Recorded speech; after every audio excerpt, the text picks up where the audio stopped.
இந்த படத்தை 3 கட்டங்களா பிரிச்சிருப்பாங்க. ஒன்னு டிக்யூ அண்ட் விநாயகன் அவங்களோட அந்த சைல்ட்ஹுட் டேஸ் அதை வந்துட்டு காட்டுற ஒரு கட்டமா பிரிச்சிருப்பாங்க. இன்னொன்னு பாலன் அவனோட இறப்புக்கு அப்புறம் உள்ள அந்த அவங்களோட லைஃப் எப்படி இருக்கு, இவங்க எல்லாம் எப்படி சர்வைவ் ஆகுறாங்கிற அந்த ஒரு விஷயத்த வந்து இன்னொரு ஒரு கட்டமா பிரிச்சிருப்பாங்க. 3வது கட்டம் அதுதான் இந்த மூவி ஃபுல்லாமே டிராவல் ஆகுற அந்த ஸ்டோரி.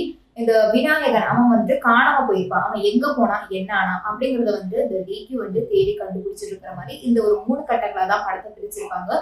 இந்த படம் வந்துட்டு மல்டிபிள் டைம்லைன் ஸ்ட்ரக்சர் அப்படிங்கிற ஒரு ஸ்கிரீன் பிளே ஸ்ட்ரக்சர் தான் வந்துட்டு ஃபாலோ பண்ணியிருப்பாங்க. அது என்னன்னா ஒரு மாதிரி நான் லீனியரா இருக்கும். பிளாஷ்பேக் கூட போயிட்டு வரும். பாஸ்ட் பிரசன்ட் அப்படி வந்து மாறிக்கிட்டே இருக்கிறது தான் மல்டிபிள் டைம்லைன் ஸ்ட்ரக்சர்னு சொல்லுவாங்க. இந்த படம் கமெடி படம் அப்படின்ட்டு இருக்கிற அந்த ஸ்லம் ஏரியா ஒரு காலத்துல எப்படி இருந்தது அப்படிங்கிற விஷயத்தெல்லாம் வந்துட்டு வெளிக்கொண்டு வந்திருப்பாங்க. இந்த படம் வந்து அந்த 2016 இருந்து நிறைய மக்கள் அந்த ஸ்லம் ஏரியாவை பத்தி தெரிஞ்சுக்க ஆரம்பிச்சாங்க.